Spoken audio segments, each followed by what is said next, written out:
क्या आपने कभी सोचा है क्यों शिवाजी महाराज को इतिहास के मुख्य पन्नों में जगह नहीं दी गई? क्यों उनकी महानता को महाराष्ट्र तक सीमित कर दिया गया? क्या उनका योगदान सिर्फ एक राज्य तक सीमित था? शिवाजी महाराज का योगदान विस्तृत विवरण। एक आदर्श राजा की तरह न्यायप्रियता शिवाजी महाराज का शासन ऐसा था जहां हर वर्ग, हर जाति और हर धर्म को न्याय मिला। उन्होंने किसानों पर लगान कम किया, उनकी फसलें लूटी न जाएं, इसका सख्त आदेश दिया। यहां तक कि युद्ध के दौरान उन्होंने कभी भी औरतों और बच्चों को हानि नहीं पहुंचाई। उनके ये आदर्श उन्हें बाकी शासकों से अलग बनाते हैं। उस समय जब युद्ध के बाद महिलाओं को लूटा और बेचा जाता था, शिवाजी महाराज ने सख्त आदेश दिए थे कि कोई भी सैनिक किसी महिला को हानि नहीं पहुंचाएगा।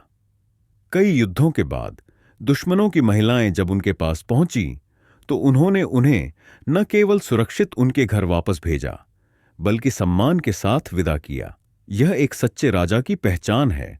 शिवाजी महाराज ने अपनी सेना और प्रजा को यह एहसास दिलाया कि राज्य किसी एक व्यक्ति का नहीं, बल्कि सबका है।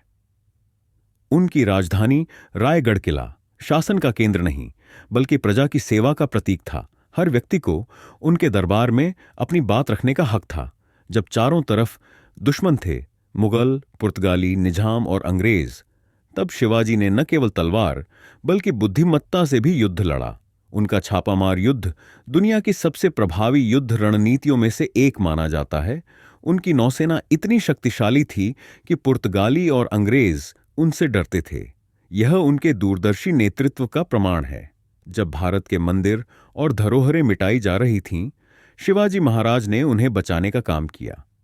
भारत में जहां मंदिर तोड़े गए, दक्षिण भारत के मंदिर उनकी वजह से सुरक्षित रहे। उन्होंने इन धरोहरों को सिर्फ धार्मिक महत्व का नहीं, बल्कि भारतीय संस्कृति का प्रतीक माना। शिवाजी महाराज ने सिर्फ एक हिंद स्वराज्य की कल्पना की जो सभी धर्मों को साथ लेकर चले।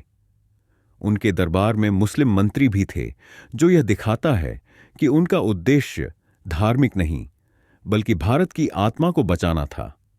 उन्होंने यह साफ किया कि जो हमारे साथ सम्मान से रहेगा वह अपना है, जो हमारा अपमान करेगा वह शत्रु है। जब अफजल खान ने शिवाजी को छल से मारने की योजना बनाई, शिवाजी ने बुद्धिमानी से उसे परास्त किया। यह घटना उनकी साहस और कूटनीति का उदाहरण है।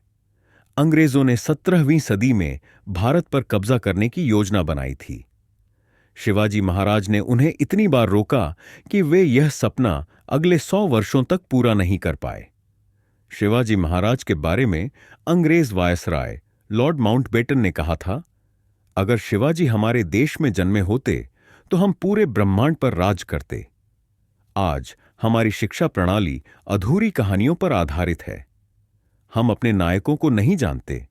क्या आपने सोचा है क्यों बच्चों को एक राज्य का इतिहास दूसरे राज्य में नहीं पढ़ाया जाता?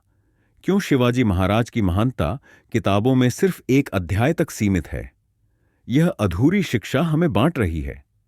छत्रपति शिवाजी महाराज ने न केवल भारत को बचाया, बल्कि हमें एकता, न्याय और समानता का रास्ता दिखाया। आज हम उस स्वराज्य का हिस्सा हैं, लेकिन क्या हम उस स्वराज्य को मजबूत कर रहे हैं? यह सवाल हर भारतीय को खुद से पूछना चाहिए। यह वीडियो सिर्फ एक कहानी नहीं, बल्कि एक आंदोलन है। आइए इसे साझा करें। अपने बच्चों को, अपने दोस्तों को बताएं कि छत्रपति शिवाजी महाराज कौन थे, क्योंकि अगर हम अपने इतिहास को भूल गए तो भविष्य की पीढ़ी भी इससे अनजान रहेगी। छत्रपति शिवाजी महाराज सिर्फ महाराष्ट्र के नहीं, पूरे भारत के नायक हैं। आइए उन्हें इतिहास के पन्नों से जिंदा रखें।